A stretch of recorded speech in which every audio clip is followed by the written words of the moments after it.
फिर यहाँ पे एक फ़ोटो अपलोड करना है मिनिमम 50 केबी तक का, और यहाँ पे सिग्नेचर जो है मिनिमम 50 केबी तक का, 20 केबी से 50 केबी तक का सिग्नेचर अपलोड करेंगे, डिक्लेरेशन को टिक करेंगे, सबमिट करेंगे, आपका फॉर्म कंप्लीट हो जाएगा। तो नमस्कार दोस्तों, वेलकम टू स्टडी 24। आज हम इस वीडियो में देखने वाले हैं बिहार विद्यालय परीक्षा समिति की ओर से निकाली गई नई वैकेंसी की। ये वैकेंसी जो है दोस्तों बापू परीक्षा परिसर यानी कि बापू परीक्षा सेंटर के लिए निकाला गया है, जिसमें विभिन्न प्रकार की जो प्रतियोगिता परीक्षाएं या फिर बिहार बोर्ड की ओर से जो भी परीक्षाएं ली जाती है, तो परीक्षा में एक बहुत बड़ा सेंटर बनाया गया है, जो कि देश का है, पूरा देश का ही सबसे बड़ा सेंटर है। ठीक है, बिहार का ही नहीं, पूरे देश में सबसे बड़ा परीक्षा सेंटर है, जिसमें 5 एकड़ में बना हुआ अत्याधुनिक परीक्षा केंद्र है, जिसमें जो है अब जो है बिहार बोर्ड की ओर से परीक्षाएं आयोजित की जाएंगी। जो भी परीक्षा आयोजित किया जाएगा वो बापू परीक्षा परिसर में आयोजित की जाएगी। इसी में परीक्षा संचालन के लिए स्टाफ की ज़रूरत होती है। जैसे कि आप लोग देखे होंगे, परीक्षा दिए होंगे तो आपको पता ही होगा, क्लासरूम में शिक्षक होते हैं जो आपको क्वेश्चन वगैरह देते हैं, और आपका निगरानी वगैरह जो करते हैं वो आपके शिक्षक हो गए। फिर इसका केंद्र संचालक हो गए, फिर उसमें जो चपरासी वगैरह होता है उसके लिए वैकेंसी है। तो कौन कौन से पोस्ट के लिए वो देखेंगे। सबसे पहले इसके बारे में हम लोग जानकारी जान लेते हैं। ठीक है, तो बिहार बोर्ड की ओर से नई वैकेंसी जारी की गई है। पटना में बन गया है इंडिया का सबसे बड़ा एग्जाम सेंटर, जो किसी 5 स्टार होटल से कम नहीं है। एक बार में 10,000 से ज़्यादा कैंडिडेट जो है परीक्षा दे सकते हैं। हालांकि एक तरह से अच्छा भी है, और एक तरह से पटना में जाम लगने का समस्या जो है और बढ़ेगा, क्योंकि एक साथ जब परीक्षा देकर निकलेंगे 10,000 लोग, तो सोचिए कि सड़कों की क्या हालत होगी एक जगह से जब इतने सारे लोग निकलेंगे। तो चलिए फिलहाल बात करते हैं परीक्षा की, कि इसमें कौन कौन से लोग आवेदन कर सकते हैं, और ये जॉब कैसा जॉब है ये भी हम लोग जानेंगे।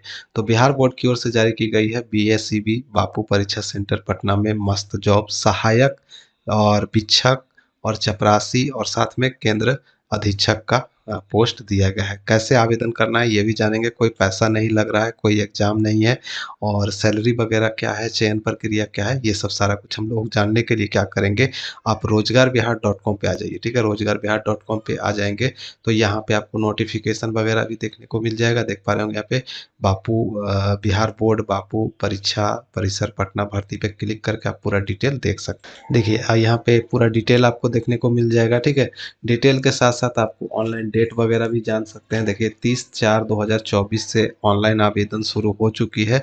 ऑनलाइन और ऑफलाइन दोनों तरह से ये आवेदन कर सकते हैं, लेकिन अच्छा जो है आसान प्रक्रिया जो है ऑनलाइन है। तो 30/4 से ऑनलाइन आवेदन शुरू हो चुकी है, और 15/5/2024 तक आप ऑनलाइन आवेदन कर सकते हैं। चलिए इसमें आवेदन कौन कौन से लोग कर सकते हैं ये भी जान लेते हैं। तो सहायक केंद्र अधीक्षक, ठीक है, असिस्टेंट सेंटर जो है संचालक जो है उनका जो भर्ती है, वो सेवानिवृत्त सरकारी विद्यालय एवं महाविद्यालय के प्रधानाध्यापक, ठीक है, जो रिटायर शिक्षक हैं या प्रिंसिपल थे किसी भी स्कूल के, वो आवेदन कर सकते हैं। अगर आप सरकारी नहीं हैं, तो वर्तमान में अगर आप सरकारी या प्राइवेट जो भी है, तो कार्यरत स्नातक, परास्नातक, बीटेक एमटेक डिग्रीधारी हैं तो भी आप आवेदन कर सकते हैं। ठीक है, यानी ग्रेजुएशन कार्यरत होना चाहिए। कहीं भी आप अगर काम कर रहे हैं और साथ में आपका ग्रेजुएशन है तो आप आवेदन कर सकते हैं। फिर पारास्नातक वाले भी आवेदन कर सकते हैं, बीटेक वाले भी आवेदन कर सकते हैं, एमटेक वाले भी, या कोई डिग्री धारक भी आवेदन कर सकता है। शिक्षक के लिए जो क्लासरूम में क्वेश्चन वगैरह देते हैं, इन्विजिलेटर के लिए, सेवानिवृत्त से सरकारी विद्यालय एवं महाविद्यालय के शिक्षक, ठीक है, या फिर शिक्षक यानी कि जो रिटायर्ड सरकारी शिक्षक है, सरकारी विद्यालय के रिटायर्ड शिक्षक हैं, वो आवेदन कर सकते हैं। अथवा में दिया गया है, इसके अलावा अगर दिया गया है कि गैर सरकारी शिक्षण संस्थान यानी कि कोई भी प्राइवेट संस्थान में अगर आप पढ़ाते हैं या कार्य करते हैं तो आप इसमें आवेदन कर सकते हैं। साथ में देखिए स्नातक की डिग्री आपके पास होनी चाहिए या फिर पीजी डिग्री आपके पास होनी चाहिए। कोई भी गैर सरकारी शिक्षण संस्थान के शिक्षक, अन्य प्रतिष्ठित गैर सरकारी संस्थान में कार्यरत स्नातक, परास्नातक।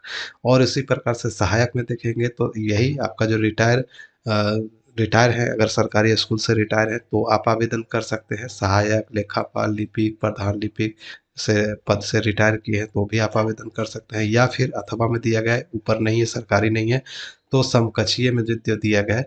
इसके अलावा जो है गैर सरकारी कोई भी प्राइवेट संस्थान से जहाँ पे आप कार्यरत हैं, सहायक, लेखापाल, लिपिक, प्रधान लिपिक अथवा इसके समकक्ष कोई भी पद पे आप हैं सब प्राइवेट में, तो भी आप आवेदन कर सकते हैं।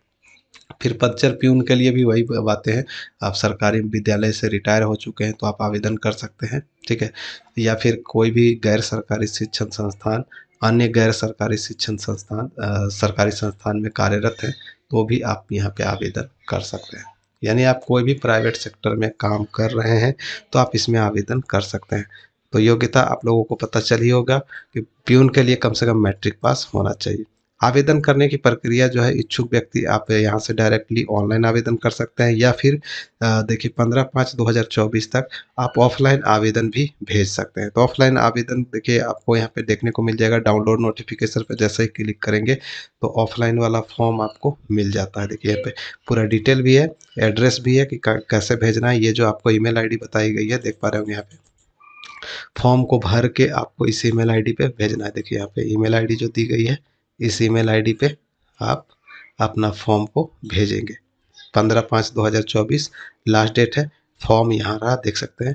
पोस्ट का नाम, किस पोस्ट के लिए आवेदन कर रहे हैं, एप्लीकेंट का नाम, father name, date of birth, gender, mobile number, email ID, present address, permanent address, correspondence address सब भर देंगे।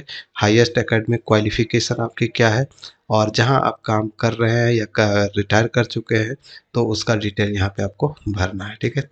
और डिक्लेरेशन में आप यहाँ पे नाम भरेंगे, डेट भरेंगे, प्लेस भरेंगे, सिग्नेचर करेंगे, और स्थान ज्ञापक डाल के अपना इस फॉर्म को इस ईमेल आईडी जो मैंने अभी आपको दिखाया, ईमेल आईडी, उसी ईमेल आईडी पे आपको भेज देनी है। देखिए ईमेल आईडी आपको यहाँ पे बताया गया है, देख पा रहे होंगे। इस ईमेल आईडी पे आपको भेज देना है, या फिर सबसे आसान प्रक्रिया जो है, ऑनलाइन का लिंक दिया हुआ है, देख पा रहे होंगे। इस पे आप क्लिक करें, फॉर्म डायरेक्टली खुल जाएगी, फॉर्म को भरें और आपका काम खत्म। कोई पैसा नहीं लगेगा, इसमें कोई परीक्षा नहीं है, ठीक है। देख सकते हैं ऑफिशियल वेबसाइट जो है बिहार विद्यालय परीक्षा समिति का खुल चुका है। यहाँ पे भी नोटिफिकेशन आपको देखने को मिल जाएगा, हेल्पलाइन नंबर इससे जुड़ा हुआ। अगर आपको कोई जानकारी चाहिए तो आप इस नंबर पे, ईमेल आईडी पे संपर्क कर सकते हैं। और ऑनलाइन आवेदन करने के लिए देखिए यहाँ पे लिंक दिया हुआ है, इस पर क्लिक करें और आपका फॉर्म कंप्लीट हो जाएगा भरने के बाद। ये देखिए फॉर्म खुल चुकी है। सबसे पहले आपको यहाँ पे सेलेक्ट करना होगा किस पोस्ट के लिए आप आवेदन करना चाहते हैं, असिस्टेंट, या फिर असिस्टेंट सेंटर सुपरिटेंडेंट, सहायक केंद्र अधीक्षक, इन्विजिलेटर, वीक्षक के लिए, या फिर प्यून के लिए। जो भी पोस्ट के लिए आप आवेदन करना चाहते हैं उस पोस्ट को सेलेक्ट कर लें। यहाँ पे कैंडिडेट का नाम, फादर का नाम, जेंडर सेलेक्ट कर ले, मेल फीमेल। उसके बाद डेट ऑफ बर्थ सेलेक्ट कर ले कैलेंडर के माध्यम से, ठीक है। डेट ऑफ बर्थ करने के बाद यहाँ पे मोबाइल नंबर है, ठीक है। यहाँ पे अल्टरनेट मोबाइल नंबर कुछ है तो दे दें, नहीं है तो खाली छोड़ दें।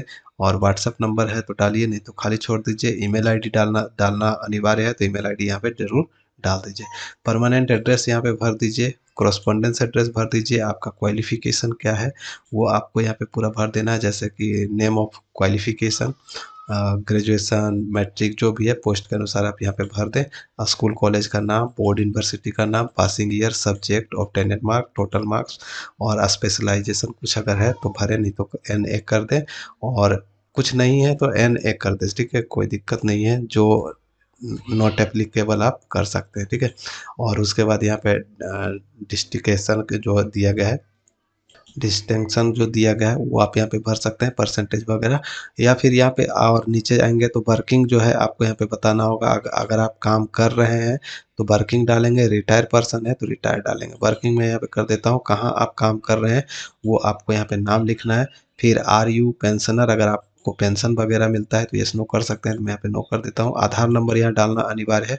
और जो आपका वर्क एक्सपीरियंस है, जहाँ आप काम कर रहे हैं या कर चुके हैं, उसका डिटेल यहाँ पे भर दीजिए। अगर नहीं है तो NA करके खाली छोड़ दीजिए। और यहाँ पे मैं इसको आपको टिक कर लेना है, ठीक है, टिक करना अनिवार्य है। फिर यहाँ पे आ जाता है आपको कोई परीक्षा से बाहर वगैरह तो नहीं किया गया है तो यस नो कर लेंगे। अगर आपको कभी कोई जुर्माना देना पड़ा हो सरकारी शिक्षण संस्थान या गवर्नमेंट की को, तो यहाँ पे यस नो कर सकते हैं, तो मैं यहाँ पे नो कर देता हूँ। फिर यहाँ पे आ जाएगा अगर आपके विरुद्ध कोई कानूनी कार्रवाई चल रही है तो यस नो कर सकते हैं, तो यहाँ पे नो कर देंगे। फिर यहाँ पे एक फ़ोटो अपलोड करना है, मिनिमम 50 KB तक का। और यहाँ पे सिग्नेचर जो है मिनिमम 50 केबी तक का 20 केबी से 50 केबी तक का सिग्नेचर अपलोड करेंगे, डिक्लेरेशन को टिक करेंगे, सबमिट करेंगे, आपका फॉर्म कंप्लीट हो जाएगा। तो इस प्रकार से जो है ऑनलाइन फॉर्म बिल्कुल आसानी से हम भर सकते हैं, कोई दिक्कत नहीं है। बाकी डिटेल आप रोजगारबिहार.com पे देख सकते हैं, सारा कुछ उपलब्ध करवा दिया गया है। मिलते हैं नेक्स्ट वीडियो में नेक्स्ट अपडेट के साथ, तब तक के लिए बाय, जय हिंद।